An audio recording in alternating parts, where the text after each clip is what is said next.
Admiral Sarah Chen stood on the bridge of the massive ship called U.S. Defiance. Through the large windows, she could see thousands of human ships floating in space around Earth. 3 days had passed since the aliens declared war on humanity. 3 long days of preparing for what was coming. The communication screen in front of her showed reports from across human space. Every colony, every outpost, every hidden base was sending the same message. The aliens were coming. "Admiral," said Captain Torres, walking up to her with a data pad in his hands. "We just got word from New Tokyo Colony. They spotted alien scout ships at the edge of their system." Sarah nodded but did not look worried. In fact, she almost smiled. "How many scout ships?" "About 50, ma'am. The colonists are asking if they should evacuate." Sarah shook her head. "Tell them to stay put. And tell them not to worry."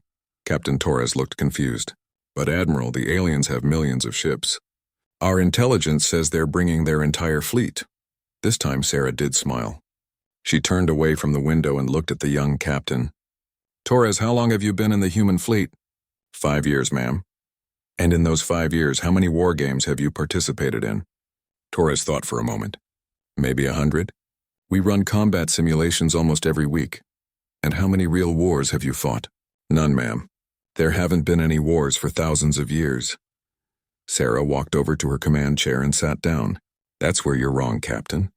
Humans have been fighting wars for the last 5,000 years. We just haven't been fighting the aliens." Torres still looked confused, so Sarah continued. "While the galaxy enjoyed peace, humans kept fighting each other. We had war games, combat training, military exercises. We built new weapons, tested new strategies, and learned new tactics. The aliens think we've been peaceful like them. They're about to learn how wrong they are." The main communication screen suddenly lit up with an incoming message. The face of an alien appeared on the screen. It had blue skin, 4 eyes, and a mouthful of sharp teeth. Sarah recognized it immediately. This was High Admiral Korzthan of the Zenthari Empire.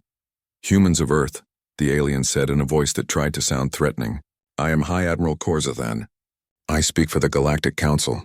You have 3 days to surrender all your colonies and return to your home system. If you refuse, we will destroy every human settlement in the galaxy." Sarah stood up and activated the return transmission. "High Admiral Korzthan, this is Admiral Sarah Chen of the United Earth Space Fleet. I have a counteroffer for you." The alien's 4 eyes focused on her with interest. "You dare to make demands? Your entire species numbers only in the billions. We have trillions of warriors and millions of ships. My counteroffer is simple," Sarah said calmly. "Turn your ships around and go home. Pretend this never happened. We'll forget about your declaration of war, and everyone can go back to their peaceful lives." Korzthan's face turned a deeper shade of blue, which Sarah knew meant anger in his species. "You mock us. We have studied your military capabilities. Your ships are old and weak. Your weapons are primitive. You have no chance against the combined might of the Galactic Council." Sarah walked closer to the screen. "Admiral, let me ask you something. When was the last time your people fought a real war?" "We have kept peace for 5,000 years, Korzthan said proudly. "Exactly," Sarah replied. 5,000 years without a single battle. 5,000 years without testing your weapons. 5,000 years without training your soldiers for real combat. Do you know what we humans call that?" Korzthan waited. "We call it being unprepared." The alien admiral's face grew even darker. "You will learn the price of your arrogance, human. We will begin our attack in 72 hours. Use that time to say goodbye to your loved ones." The transmission ended and the bridge fell silent. Captain Torres and the other officers looked at Admiral Chen with worried expressions. "Admiral?" Torres said quietly. "Are you sure about this?" "They really do have millions of ships. Our scouts have confirmed it." Sarah turned to face her crew. "Let me tell you all something about those alien fleets. Our spies have been watching them for decades. Do you know what their battle formations look like?"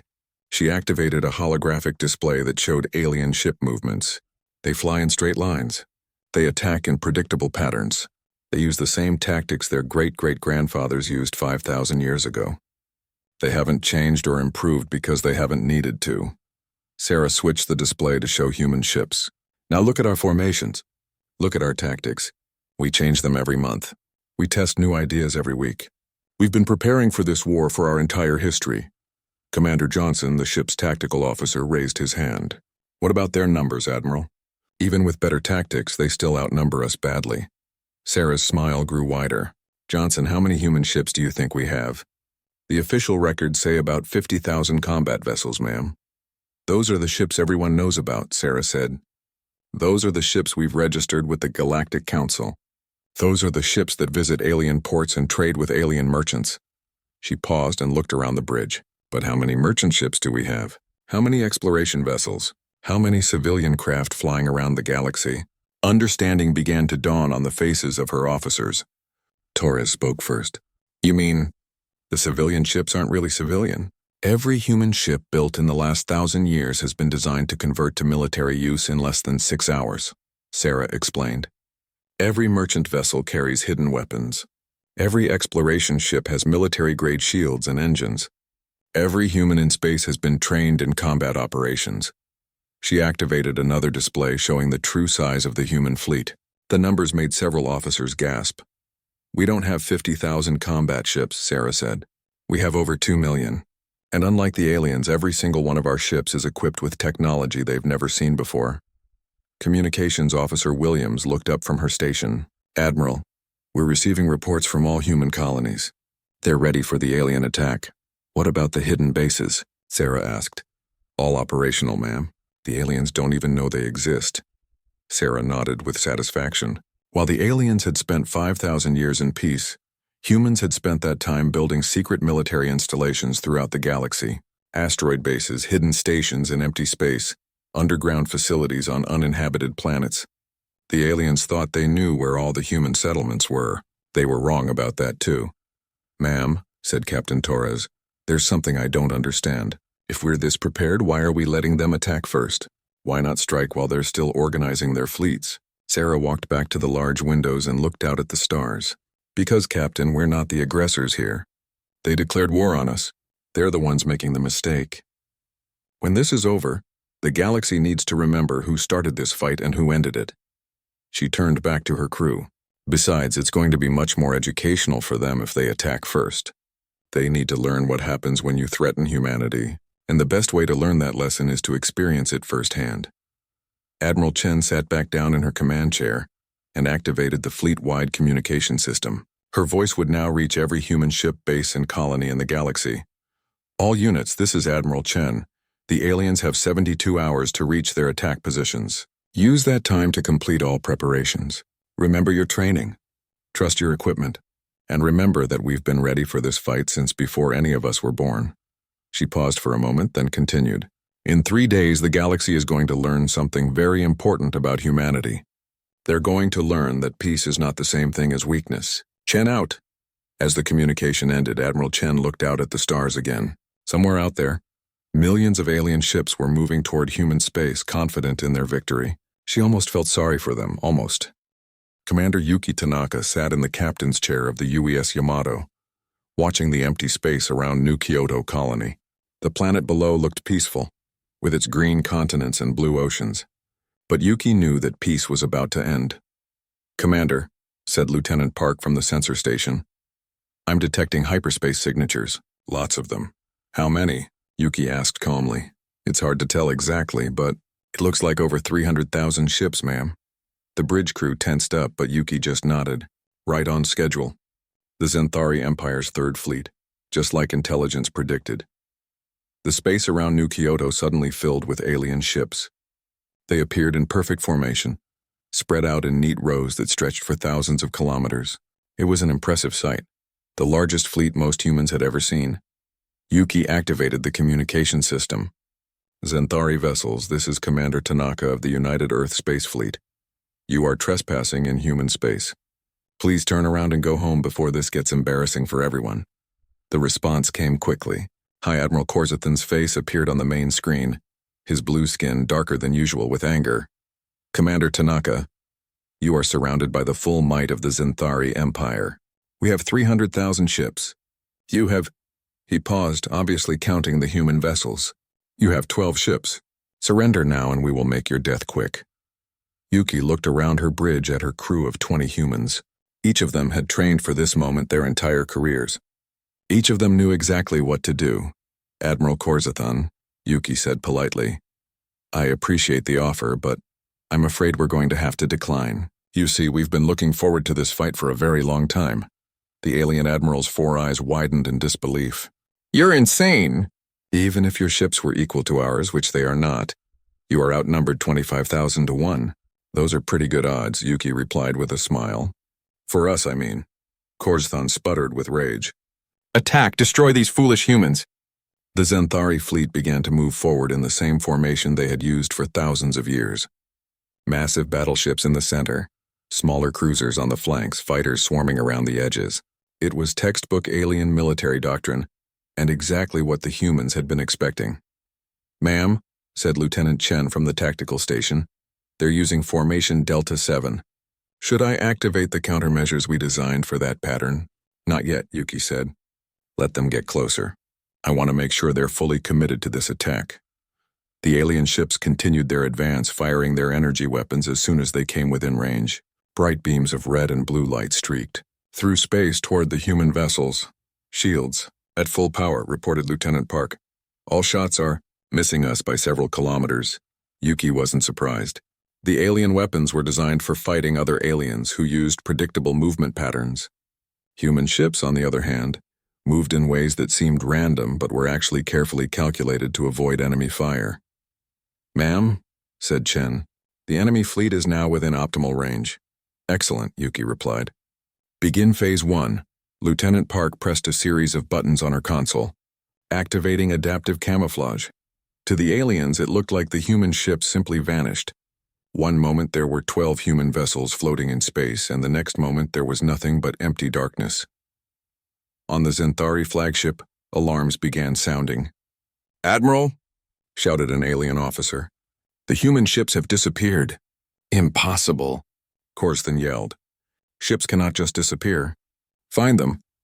But the Zenthari scanners, designed to detect alien technology, couldn't see through human adaptive camouflage.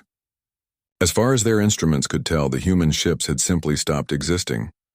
Phase 2, Yuki ordered calmly. Lieutenant Chen activated the next part of their plan, launching quantum torpedoes. The aliens never saw the torpedoes coming. The weapons phased through their shields as if the shields weren't even there, then rematerialized inside the enemy ships.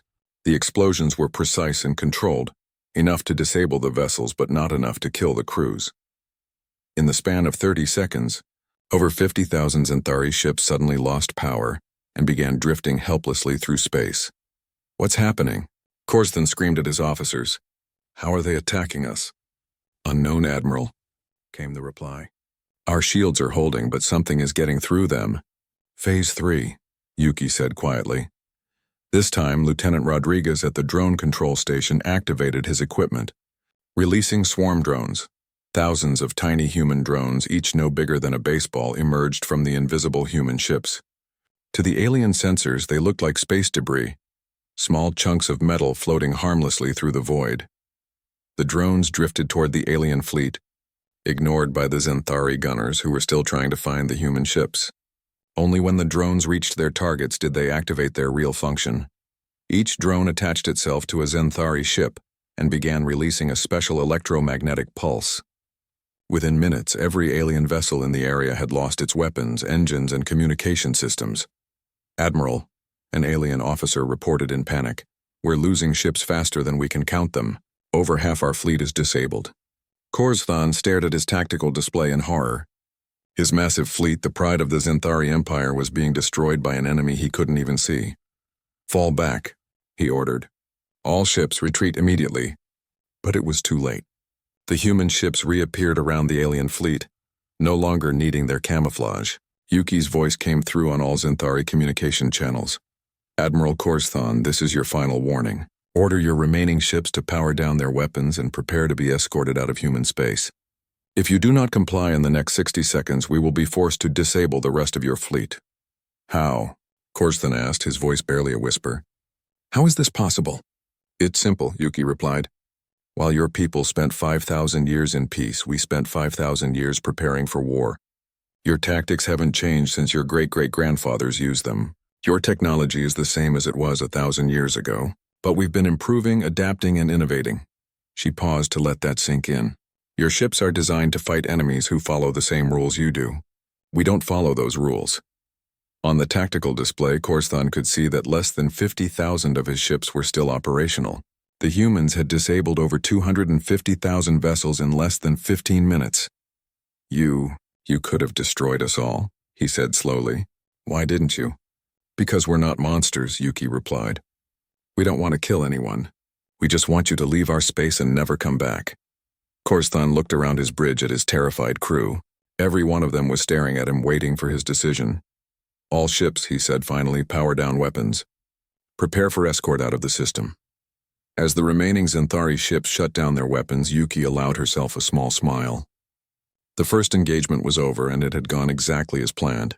Rodriguez, she said to her drone controller, make sure you record everything that happened here. The rest of the galaxy is going to want to know what they're dealing with. Already done, ma'am, Rodriguez replied. The whole battle is being broadcast live to every human ship and base in the galaxy. Good, Yuki said, and make sure our alien friends receive a copy too. They'll want to share it with their governments. As the human ships began escorting the defeated Xanthari fleet away from New Kyoto, Yuki opened a communication channel to Admiral Chen on Earth. Admiral, this is Commander Tanaka. The first engagement is complete. Enemy casualties 0. Enemy ships disabled 253,412. Human casualties 0. Human ships damaged 0. Admiral Chen's voice came back with obvious satisfaction. Well done, Commander. How did they react? About like we expected, ma'am. Complete shock and confusion. I don't think they understand what happened to them yet. They will, Admiral Chen replied. And when they do, they'll have a choice to make. They can either surrender and go home, or they can escalate this conflict. Yuki looked at the display showing the retreating alien fleet. What do you think they'll choose, Admiral? Knowing alien psychology? They'll probably escalate. Their pride won't let them accept that they were beaten so easily. Are we ready for that? Admiral Chen's laugh came through the communication clearly. Commander, we've been ready for that scenario since before any of us were born. Let them bring their entire galaxy if they want. We'll be waiting. The emergency session of the Galactic Council was unlike anything in 5,000 years of recorded history. Representatives from 12 different alien species sat around the massive circular chamber, their faces showing fear, confusion, and anger. Supreme Chancellor Vextar of the Krell Confederation stood at the center podium, her tentacles writhing with nervous energy. Fellow council members, she began, we have a crisis unlike anything our civilizations have ever faced. The holographic display above the chamber showed the aftermath of the Battle of New Kyoto. Thousands of disabled Xanthari ships drifted helplessly through space while human vessels escorted them away from the system. How is this possible? Demanded Senator Throck of the Vorthan Republic, slamming his massive fist on his desk. The humans have barely 50,000 ships. The Xanthari brought 300,000. High Admiral Corsthan, who had just returned from the humiliating defeat, stood slowly. His blue skin had turned pale, and his 4 eyes seemed unable to focus on any one thing. Honorable council members, he said in a shaky voice, I must tell you what I witnessed. The humans, they are not what we thought they were. Explain, Chancellor Vextar ordered. Corsthan activated his personal display, showing the recorded battle. Watch carefully. Our fleet approached using Standard Formation Delta 7. It has been effective for over 3,000 years. The council members watched as the Xanthari ships moved in perfect lines toward the small human force. The humans allowed us to get close, Corsthan continued. Then they simply vanished. Our sensors could not detect them. Our weapons could not target them. It was as if they had stopped existing. The recording showed the moment when the human ships disappeared from view. Then they began their attack, the Admiral went on. Weapons that passed through our shields. Devices that disabled our systems without destroying our ships. Technology we have never seen before. Senator Throck leaned forward. You're telling us that 12 human ships defeated your entire fleet? Not defeated, Corsthan corrected. Destroyed. If they had wanted to kill us all, they could have done it in minutes. Instead, they chose to disable our ships and let us live. An uncomfortable silence fell over the chamber. Finally, Chancellor Vexatar spoke. How long have we been wrong about human capabilities? Dr. Zilnara, the Council's chief scientist, activated her workstation. I've been analyzing all available data on human activities for the past 1,000 years. What I've found is disturbing. The display changed to show human shipping routes throughout the galaxy. We always assumed these were simple merchant vessels carrying trade goods between human colonies. The image zoomed in on a typical human merchant ship. But look at these energy signatures. Look at these structural reinforcements. Look at these hidden weapon ports. Gasps echoed around the chamber as the true nature of human merchant ships became clear. Every human civilian vessel in the galaxy is actually a disguised warship. Dr. Zilnara continued. They've been hiding a military fleet right in front of us for centuries. General Korthak of the Hegemony military stood up abruptly. How many ships are we really talking about? Dr. Zilnara's display showed new calculations. Based on shipping records and energy consumption data, I estimate the human fleet at over 2 million vessels. The number hit the council like a physical blow. 2 million ships meant humanity had a larger navy than the rest of the galaxy combined. There's more, the scientist continued. Human colonies have been showing unusual energy consumption patterns for decades. We assumed it was for industrial purposes. The display changed again, showing cross-sections of human colony worlds. Underground facilities, hidden defense platforms, and secret military installations were revealed beneath innocent-looking settlements. They've been building fortified positions throughout the galaxy, Dr. Zilnara explained. Every human colony is actually a military stronghold. Chancellor Vextar sank into her chair, her tentacles drooping with despair. How did we miss all of this? Because we weren't looking for it, answered Ambassador Reltan of the Peaceful Worlds Alliance. We assumed the humans were like us. We assumed they had embraced peace as we had. Meanwhile, on Earth, a very different kind of meeting was taking place. President Maria Santos sat in the underground Strategic Command Center, surrounded by humanity's top military and political leaders. The alien reaction is exactly what we predicted, reported Dr. Elizabeth Walsh, Earth's leading expert on alien psychology. 5,000 years of peace has made them incapable of understanding warfare. Admiral Jonathan Hayes, commander of all human military forces, nodded in agreement. They're looking at this like a mathematical problem. They think numbers are all that matter. What's their next move likely to be? President Santos asked. Dr. Walsh pulled up psychological profiles of the major alien leaders. They'll escalate. Their pride won't allow them to accept that they were beaten so easily. Expect them to combine multiple fleets for a coordinated attack. How many ships will they bring? Asked General Patricia Kim. My estimate is between 1 and 2 million vessels, Dr. Walsh replied. They'll try to overwhelm us with pure numbers. Admiral Hayes smiled grimly. Let them come. We've been preparing for this exact scenario. The president turned to her intelligence chief. Director Morrison, what's the status of our deep cover operations? Director Rex Morrison activated a secure display. All assets are in position. We have operatives in every major alien government, every military command structure, and every important industrial facility in the galaxy. And they still don't know? No, ma'am. They think our people are cultural exchange students, trade representatives, and scientific researchers. They have no idea they're all trained intelligence officers. Back in the Galactic Council chamber, the debate was growing heated. We must attack immediately, Senator Throck declared. Before the humans can prepare further defenses. What defenses? Korthak asked bitterly. They've been preparing for 5,000 years. What makes you think they need more time? Chancellor Vextar called for order. The question before us is simple. Do we escalate this conflict or do we seek a peaceful resolution? We cannot show weakness, argued General Korthak. If we back down now, every species in the galaxy will think the Council can be defied with impunity. But if we escalate and lose again, warned Ambassador Reltan, we'll look even weaker. Dr. Zilnara stood up again. May I suggest a compromise?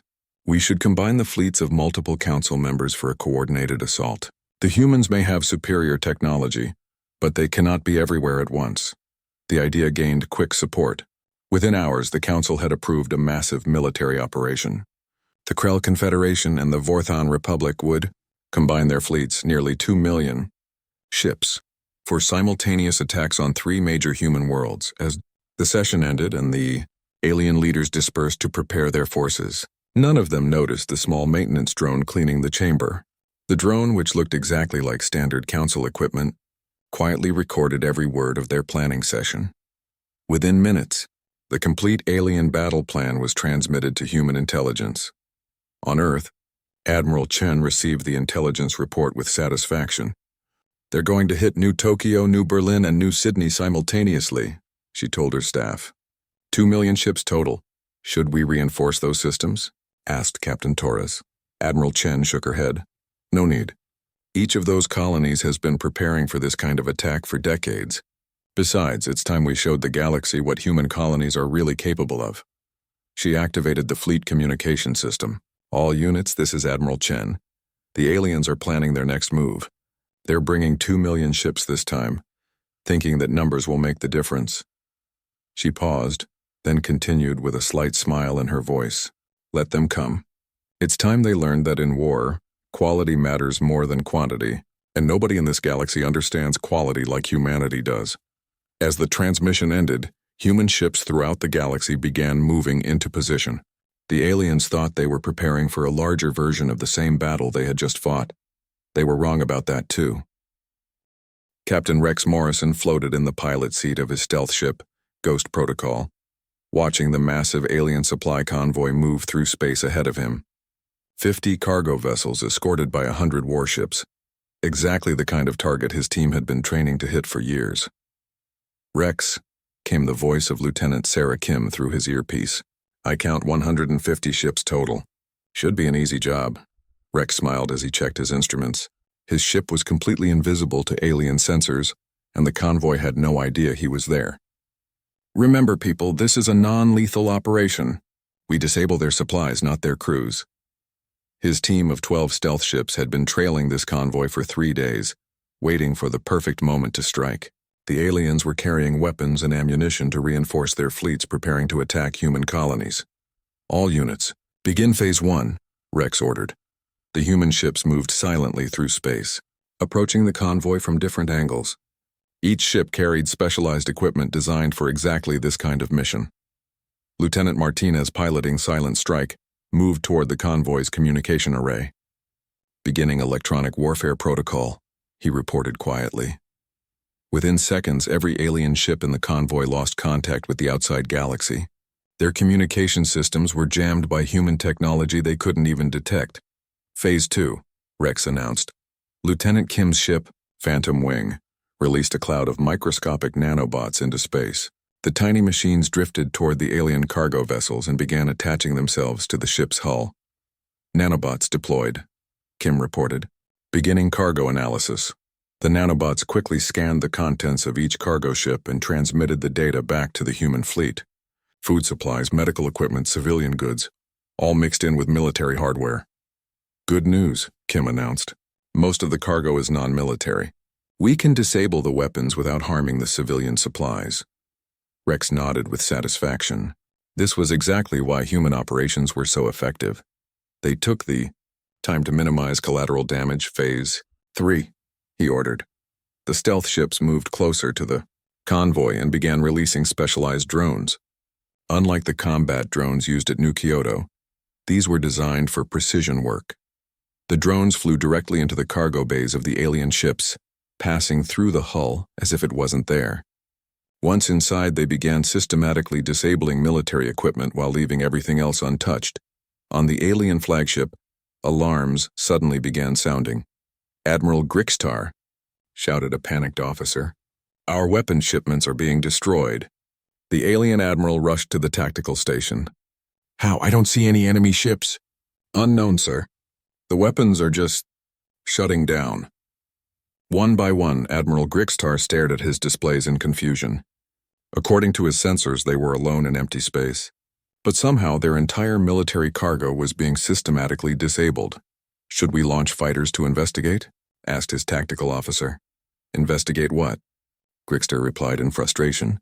"There's nothing out there." Rex watched the alien confusion with professional satisfaction. "All units, Phase 4. Let's give them something to remember us by." The stealth ships suddenly appeared around the convoy, their camouflage systems deactivating all at once. The aliens found themselves surrounded by human vessels that had materialized out of nowhere. Rex opened a communication channel to the alien flagship. "Admiral Grixtar, this is Captain Morrison of the United Earth Space Fleet. Your military cargo has been disabled. Your civilian supplies are untouched. You may continue on your way." Admiral Grickstar's face appeared on Rex's screen, his expression showing complete bewilderment. How did you do this? Simple, Rex replied. We've been doing this kind of operation for thousands of years. We're very good at it. But why didn't you destroy us? The alien asked. Rex looked genuinely puzzled by the question. Why would we? You're not our enemy, Admiral. Your government is. We have no quarrel with you personally or with your crew. As the human ships disappeared back into stealth mode, Admiral Grickstar was left staring at empty space, wondering what had just happened to him. This scene was playing out across the galaxy. Human special operations teams were hitting alien supply lines, communication networks, and support facilities with surgical precision. They never killed anyone they didn't have to, never destroyed anything that wasn't military, and never left any evidence of how they had done it. On the alien world of Keth Prime, the main weapons manufacturing facility suddenly went dark. Every machine stopped working, every computer shut down, every assembly line ground to a halt. But the workers were unharmed, and the non-military parts of the facility kept running normally. On Vorthan's Central Command, every communication array simultaneously lost the ability to reach military frequencies. Civilian communications worked fine, but military commanders found themselves unable to coordinate their forces. On the Hegemony homeworld, the central military computer network crashed with a simple message displayed on every screen. Please consider peace. Your friends from Earth. In each case, alien security forces found no evidence of sabotage, no signs of intrusion, no clues about how the attacks had been carried out. It was as if the humans could reach anywhere in the galaxy without being detected. Dr. Elizabeth Walsh watched the reports coming in from across alien space. The psychological impact is exactly what we predicted, she told Admiral Chen. They're starting to realize they can't defend against attacks they can't see coming. Admiral, Chen nodded as she reviewed the operational reports. Any casualties on our side? 0, reported Director Morrison. All teams have completed their missions without a single loss. And alien casualties? Also 0. Our people are following the non-lethal protocols perfectly. President Santos looked up from her briefing notes. How are the aliens reacting to this? Dr. Walsh activated a display showing intercepted alien communications. Panic, mostly. Their military leaders are trying to figure out how we're doing this. Their politicians are starting to question whether this war was a good idea. Any signs they might surrender? Asked Admiral Hayes. Not yet, Dr. Walsh replied. Their pride is still getting in the way. But that's about to change. Admiral Chen stood up and walked to the large display showing the galaxy. It's time for the final demonstration. Rex, are your teams in position? Captain Morrison's voice came through the communication system. All 12 capital worlds are covered, Admiral. We're ready when you are. Begin Operation Bright Light, Admiral Chen ordered. Across the galaxy, human stealth ships moved into position above the capital cities of every major alien world. At exactly the same moment, they all deactivated their camouflage and began projecting holographic messages directly into government buildings. On the Zenthari homeworld, High Admiral Korzthan was meeting with his general staff when Admiral Chen's image suddenly appeared in the center of their conference room. Honored Zenthari leaders, her hologram said calmly, I am Admiral Sarah Chen of the United Earth Space Fleet. I am speaking to you from my ship, which is currently in orbit above your capital city. The alien leaders looked around in shock. According to their planetary defense network, there were no human ships anywhere in their system. You declared war on humanity believing we were weak, Admiral Chen continued. You were wrong. You attacked our colonies believing we were defenseless. You were wrong. You escalated this conflict believing you could win. You were wrong. Similar messages were being delivered simultaneously to every alien capital world. The same hologram, the same words, appearing in government buildings across the galaxy at exactly the same time. We are giving you one final chance to end this war peacefully. Admiral Chen's hologram continued. Withdraw all your fleets from human space. Return to your homeworlds. Pretend this never happened. If you refuse, we will be forced to demonstrate exactly how outmatched you really are. The hologram paused, then added with what almost seemed like sympathy. We don't want to embarrass you further than we already have. But if you insist on continuing this war, we will show the entire galaxy just how unprepared for conflict you really are. The messages ended simultaneously across all 12 worlds. leaving alien leaders staring at empty air where the holograms had been. On Earth, President Santos watched the reactions coming in from across the galaxy. How long before they respond? Based on alien psychology, Dr. Walsh replied, I estimate 6 to 12 hours. They'll need time to overcome their shock and coordinate a response. Admiral Chen returned to her command chair. And what do you think that response will be? Dr. Walsh checked her latest analysis of alien behavior patterns. They'll reject the offer and launch their planned attack on our colonies. Their pride won't let them do anything else, even though they must realize by now that they're completely outmatched, especially because they realize it, Dr. Walsh explained. Admitting defeat would be too humiliating for their governments to survive. They'll convince themselves that one big victory is all they need to turn things around.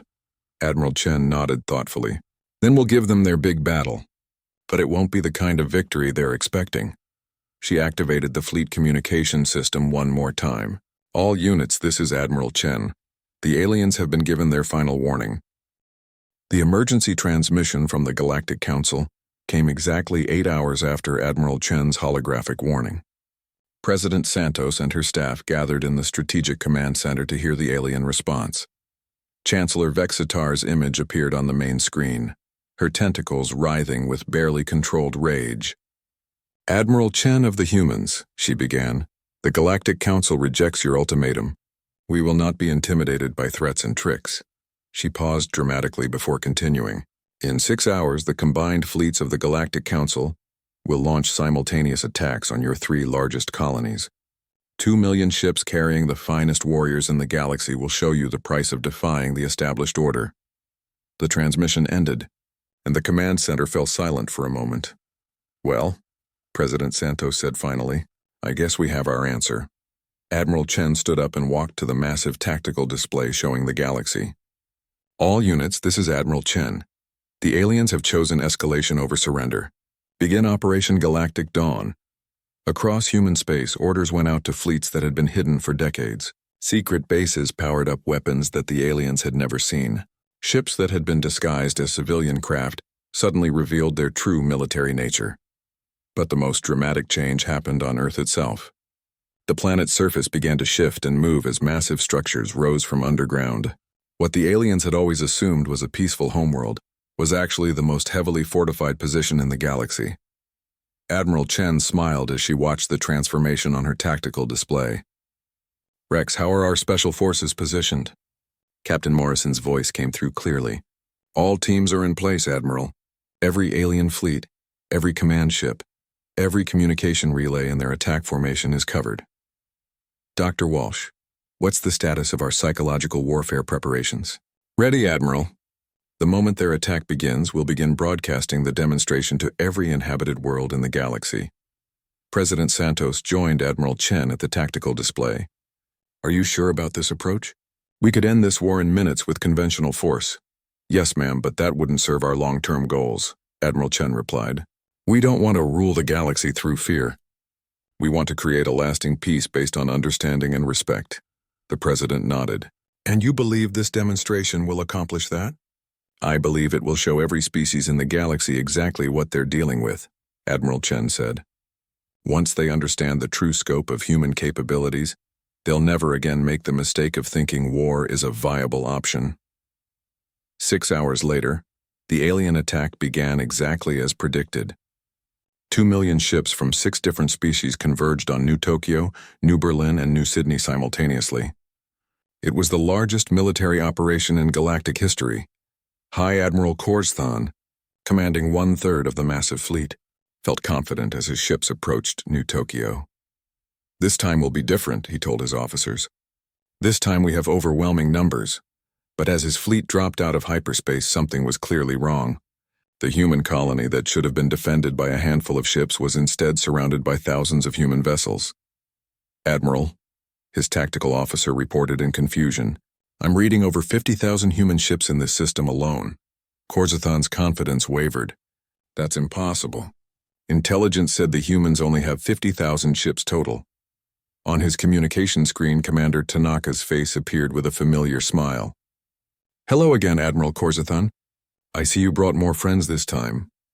How? Korzthan stammered. How do you have so many ships? We don't, Tanaka replied cheerfully. These are just the ships assigned to defend this one colony. Would you like to see our real fleet? Before Korzthun could respond, his sensors detected new arrivals. Hundreds of thousands of human ships were dropping out of hyperspace around his fleet. The same thing was happening at New Berlin and New Sydney. The aliens found themselves outnumbered in every system they had chosen to attack. On Earth, Admiral Chen activated the galaxy-wide broadcast system. Every world, every ship, every communication device in the galaxy would receive this transmission. Citizens of the galaxy, she began, you are witnessing the end of a war that should never have started. For the past week, you have watched as alien governments escalated a conflict they could not win. The transmission switched to show all 3 battle sites simultaneously. At each location, massive alien fleets were surrounded by even larger human forces. What you are seeing is not our entire military, Admiral Chen continued. These are just the ships we keep in our 3 largest colonies for local defense. Our actual fleet is much larger. The display changed to show the true scope of human military preparation. Hidden bases throughout the galaxy activated their beacons, revealing secret installations on thousands of worlds. Ships that had been disguised as civilian craft powered up their military systems, showing their true nature. For 5,000 years, while the galaxy enjoyed peace, humanity prepared for war, Admiral Chen explained. Not because we wanted conflict, but because we understood that peace must be defended by those strong enough to protect it. At New Tokyo, Admiral Korzthun watched in growing horror as the scope of human preparation became clear. How is this possible? He whispered. Commander Tanaka heard his question through the open communication channel. It's simple, Admiral. While your people spent 5,000 years forgetting how to fight, we spent 5,000 years learning how to win without fighting. The demonstration continued as human ships began systematically disabling the alien fleets. But instead of destroying the enemy vessels, they used the same non-lethal methods that had proven so effective throughout the war. Ships were disabled, but not destroyed. Crews were captured, but not killed. Within 2 hours, every alien vessel in all 3 systems had been neutralized without a single death. This is the difference between conquest and protection, Admiral Chen's broadcast continued. We could have destroyed every alien ship and killed every alien crew. Instead, we chose to show mercy to those who showed us none. The galaxy watched in stunned silence as human ships began escorting the disabled alien fleets away from the battle sites. Medical ships moved in to treat wounded aliens. Rescue vessels picked up escape pods and survivors. The war is over, Admiral Chen announced.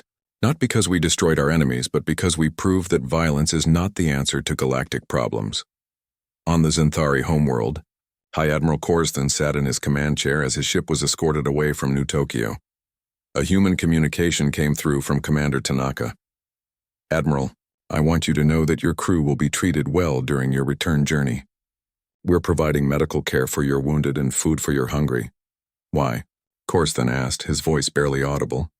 Why are you being kind to us after what we did? Tanaka's expression grew serious. Because you're not our enemy, Admiral. You never were. Fear and pride made your leaders declare war on us, but that doesn't make you evil. It just makes you mistaken. The human commander paused, then continued. Besides, we're going to need friends in the galaxy when this is over. People who understand what really happened here. 3 days later, representatives from every alien government gathered on the neutral world of Sanctuary to negotiate the end of the war. But instead of the humiliating surrender terms they expected, the humans presented something completely different. President Santos stood before the assembled alien leaders and began reading from a simple document. The Treaty of Galactic Understanding establishes the following principles for future relations between species. She looked up at the faces around the table, some fearful, some angry, all confused. First, no species may attack another without provocation. Second, all conflicts must be resolved through negotiation before military action is considered. Third, a joint galactic defense force will be established to protect all species from external threats. Chancellor Vextar raised one of her tentacles. What about reparations? What about punishment for declaring war on you? President Santos smiled gently. There will be no reparations and no punishments. The war is over. The galaxy needs to move forward, not backward. But why? Asked Senator Throck. You won. You could demand anything you wanted from us. Because that's not who we are, President Santos replied. Humans don't want to rule the galaxy. We want to protect it. Admiral Chen stepped forward to address the group. For 5,000 years you maintained peace through ignorance. You forgot how to fight, so you assumed no one else remembered either. That kind of peace is fragile because it depends on everyone staying weak. She gestured to the window showing the ships of a dozen different species working together to provide security for the peace conference. True peace comes from strength shared in common cause, she continued. From now on, when someone threatens any member of the galactic community, they'll face not just one species, but all of us working together. Dr. Zilnara, the Krell scientist, spoke up hesitantly. You're offering to teach us your military knowledge? We're offering to teach you how to defend yourselves, Admiral Chen corrected. How to protect what matters to you, how to deter conflicts before they start.